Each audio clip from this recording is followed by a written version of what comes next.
작은 자신을 늘 의식해야 하기 때문에 오는 그런 4.5를 잘 조정할 줄 알았습니다. 자신이 필요한 대로 심부름도 시키고 야단도 치고 그야말로 부하노릇을 제대로 시켰습니다. 4.5는 속으로는 궁시렁대면서도 아무런 불만도 표현할 수가 없었습니다. 왜냐하면 오해의 모습이 너무나 커 보였기 때문인 것입니다. 그런데 그런 4.5가 어느 날부터인가 오해의 말을 듣지를 않은 거예요. 반발하기 시작한 것입니다. 심부름도 하지 않고 이웃에도 코웃음을 친 거예요. 확연하게 달라진 4.5의 변신에 궁금해진 5가 물었습니다. 야, 너 갑자기 왜 이러는데? 4.5가 대답합니다. 나 점 뺐어. 4.5가 점을 빼고 보니까 45가 되어서 5가 만만해 보인다라고 하는 것이죠. 가슴 속에 점이 찍혀있는 사람들은요, 자신이 45인 것을 잃어버리고 5라는 세상의 환경에 주눅이 들어 살게 되는 법입니다. 마치 우리가 이런 것을 잘 알게 되는데, 특별히 어린 시절 즐겨 듣던 동화 닭장 속의 독수리처럼 닭장 안에서 부화되고 그 환경 안에서 자란 독수리 새끼는 자기가 하늘을 힘차게 날 수 있는 독수리임을 까맣게 잊어버리고 오히려 하늘에 날아다니는 독수리의 용맹스러움과 자유를 부러워하면서 닭장 안에 갇혀 닭으로 살게 되는 것을 봅니다. 그 이유는 간단하죠. 닭의 새끼로만 학습되기 때문인 것입니다. 성경에 보면 모든 인간은 다 하나님의 형상으로 지음받았다라고 분명히 말씀하고 있습니다. 저 여러분 다 하나님의 형상으로 지음받은 것을 믿으시기 바랍니다. 아멘. 하나님의 형상으로 지음받은 불구하고 우리에게 귀한 주어진 사명이 있다는 거죠. 여러분 오늘 본문을 보면 사업의 목적을 말씀하고 있습니다. 사명의 목적도 얘기하고 있는데 사업의 목적은 이익을 창출하는 것입니다. 이익이 없을 때는 자존심이 상하고 문제가 생겨도 그냥 포기해야 하는 것입니다. 성과를 내지 못하면 포기해야 더 큰 손해를 보지 않기 때문일 것입니다. 그러나 적자를 내면서도 사업을 해야 할 때가 있을 거예요. 미래에 이익을 낼 수 있는 희망과 확신이 있을 때는 적자가 나도 사업을 계속해야 되는 거 아니겠습니까? 자, 대부분의 사업은 성과가 있어야 지속될 수 있는 것입니다. 이익이 없으면 포기하죠. 자본주의의 근본은 사업을 해가지고 이윤을 남기는 것입니다. 이윤이 나오면 무엇인지 하죠. 근데 우리는 태어나면서부터 이 자본주의 가치관을 배운 거예요. 무엇을 하든지 성과가 있어야 한다, 이익이 있어야 한다. 그래서 우리는 자기도 모르는 사이에 다 사업가적인 계산하고 살아가고 있습니다. 그래서 신앙도 인간관계 없이 자본주의 원리에 따라서 하는 것을 봅니다. 자본주의 사회에서는요, 모든 일에 성과가 있어야 하기 때문이죠. 그런데 우리는 달라야 되는 거죠. 우리 그리스도인들은 하나님의 사업은 어떠한 가치관을 해야 할지 오늘 본문에 나와 있습니다. 시간상 짧게 하겠는데, 첫 번째로 하나님의 일은 사업이 아닌 사명이다. 이것을 꼭 기억하시기 바랍니다. 아멘. 우리가 자본주의 사회에 살다 보니까 하나님의 일을요, 사명이 아닌 사업으로 할 때가 참 많습니다. 하나님의 일도 무엇인가 성과를 내야 하고 이익이 남겨야 한다라고 생각을 하고 있습니다. 전도하며 열매가 없으면 꼭 낙심하죠. 근데 여러분, 하나님의 일은 눈앞에 보이는 성과를 거두기 위해서, 이익을 위해서 하는 것이 아니라 하나님의 일을 하는 이유는 단 한 가지라는 거예요. 바로 하나님의 뜻이기 때문에 하는 것입니다. 아멘. 사명은 성과를 내는 것이 아니라 완수하는 것이다. 기억하시기 바랍니다. 오늘 본문을 보니까 세 가지를 또 말씀하고 있는데, 첫 번째로 하나님께서 에스겔에게 0x 문제를 내시고 답도 하나님 하신 것을 봅니다.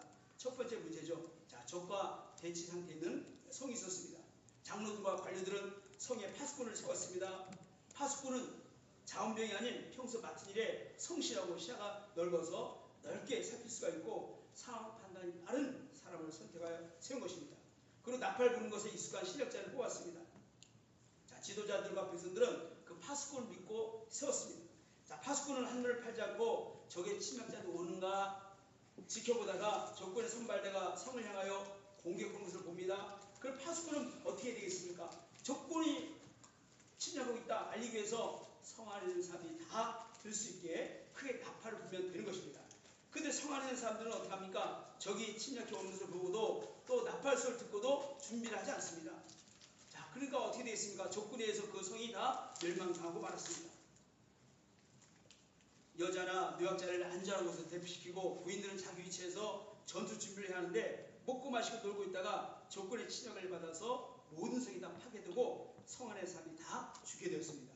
그러면 이 일에 대하여 하나님께서 에스겔에게 물어보십니다. 에스겔아, 그 파수꾼에게 책임이 있냐 없냐라고 물어보십니다. 하나님이 주신 답은 파수꾼에게는 책임이 없다는 거예요. 왜냐면 적군이 쳐들어오고 있는데 나팔을 불었는데 나팔 불었음에 불구하고 사람들이 대피할 생각하지 않았으니까 파수꾼은 책임이 없고 오히려 책임은 그 백성들이 있다라고 하는 것이죠. 두 번째 문제를 내고 계십니다. 파수꾼은 그 성 안에 있는 지도자들과 백성들의 성향을 알고 있었습니다. 내가 나팔을 불어도 준비하지 않고 제멋대로 행동할 사람들이야. 나 나팔 안 불어. 불 시간에 나는 다른 데 가 있을 거야. 자, 어떻게 되겠습니까? 파수꾼 그 결과를 다 알고 있는 거예요. 그래서 나팔 불지 않고 그냥 어디 가서 쉬고 있는 것입니다. 자, 그런데 하나님께서 물어보십니다. 그 물음의 답은 자, 에스겔아 이럴 때 어떻게 하겠냐라고 물어보십니다. 자, 그럴 때는 하나님께서 뭐라고 하시냐면 그 파수꾼에게는 죗값을 물어야 된다고 말씀하십니다. 파수꾼은 자기가 부는 나팔 소리에 전혀 효과가 없다는 것을 알았습니다. 아무리 불어도 부인들은 적을 막기 위하여 전쟁하지 않을 것을 알고 있었습니다. 그러나 나팔을 불지 않으면 그 멸을 면하지 못하는 것입니다. 여러분, 사업을 하는 사람들은 성과가 없고 이익이 남지 않으면 그만둡니다. 그러나 사명을 맡은 사람들은 그 일을 한 후에 성과가 있든지 없든지 간에 신경 쓰지 않습니다. 왜냐하면 그 일 자체가 중요하기 때문인 것입니다. 하나님께서 맡겨주신 일이 다 있을 거예요. 저와 여러분들에게 다 하나님께서 맡겨주신 일이 있을 텐데 그 일은 마음에 들든 들지 않든 타인이 알아주든 알아주지 않든 다른 사람이 듣든 듣지 않든 또는 나의 적성에 맞든 맞지 않든 간에 해야 한다는 거예요. 왜냐하면 이것이 사명인 것입니다. 그러므로 우리는 사업가가 아니고 사명자라는 것을 꼭 기억하시기 바랍니다. 아멘. 사업가는 어떤 사업이 잘 안 되면 그냥 쉽게 포기합니다. 우리 목사님들도 요즘 목회하기가 너무 힘들다. 신학교 운영하기 너무 힘들다. 기관 운영하기 너무 힘들다라고 다들 얘기합니다. 그럼 포기한다. 포기하면 어떤 일이 벌어지겠습니까? 그냥 아무것도 안 되고 가는 것입니다. 그러나 우리는 사업가적인 계산을 하고 할 것이 아니라 사명가적인 그런 마음을 가지고 해야 한다는 것을 꼭 기억하시기 바랍니다. 사명자는 일에 성과가 없다는 것을 알아도 해야 한다는 것을 꼭 기억하시기 바랍니다. 파수꾼은 사업가가 아니고 사명자다라는 것을 꼭 기억해야 할 것입니다. 자기의 경고 나팔 소리를 듣고도 성 안에 있는 사람들이 준비하지 않고 주의하지 않더라 할지라도 또 자신의 경고가 아무 소용이 없다는 것을 안다 할지라도 나팔을 불어야 한다는 것. 사업가는 자기가 하는 일에 성과가 없고 이익을 남기지 않으면 못하면 그만둬야 되는 거죠. 그러나 사명자는 자신이 하는 일에 아무런 성과를 내지 못하고 희생만 낸다 할지라도 자신이 맡은 일은 해야 한다는 것을 우리가 알아야 할 것입니다. 사명은 성과를 거둔 데 있지 않고 다시 한번 따라 하시겠습니까? 완수하는 데 있다. 완수하는 데 있다. 오늘날 교회들과 성도들이 하나님 앞에서 사명자로 사는 것이 아니라 사업가로 살려하는 데 문제가 있다는 것을 봅니다. 요즘 코로나 시기를 거치면서 많은 성도들이 이런 문제를 가지고 살아가고 있습니다. 그래서 우리는 성과를 내고 이익을 내는 것이 목적이 아니라 하나님의 뜻을 이루고 사명 감당하는 것이 목적이며 이것이 바로 성도의 삶이라는 것을 우리가 알아야 할 것입니다. 제가 이번에 이 워크숍을 준비하면서 뭘 드릴까 하다가 그냥 수건 부사도 많이 있겠지만 쌀로 한번 섬겨보십니다.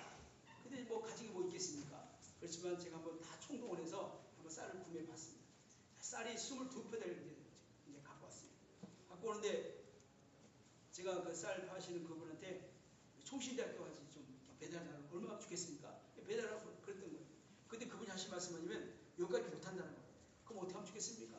그냥 제가 고객님 집 앞에까지 가다 주겠습니다.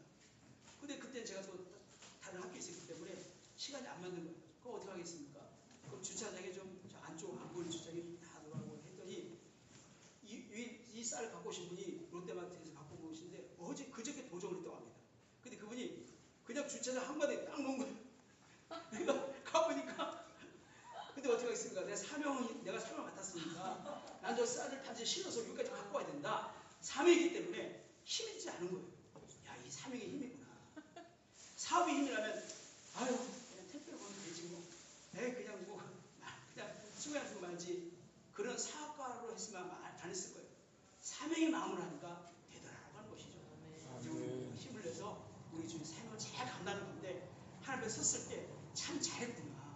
너는 사명자로서 내가 불러준 그 소명의식을 가지고 사명을 가지고 사명을 잘 감당했구나. 칭찬들 우리 모두 다 들 수 있기를 주님의 이름으로 간절히 축원합니다. 아버지 감사합니다. 오늘 폐예배를 맞이해서 특별히 글로벌 총신연합회 워크숍을 통해서 함께 귀한 강사님들 통하여 또 말씀을 남게 하시고 또 귀한 성민도 받게 하신 것을 너무나 감사합니다.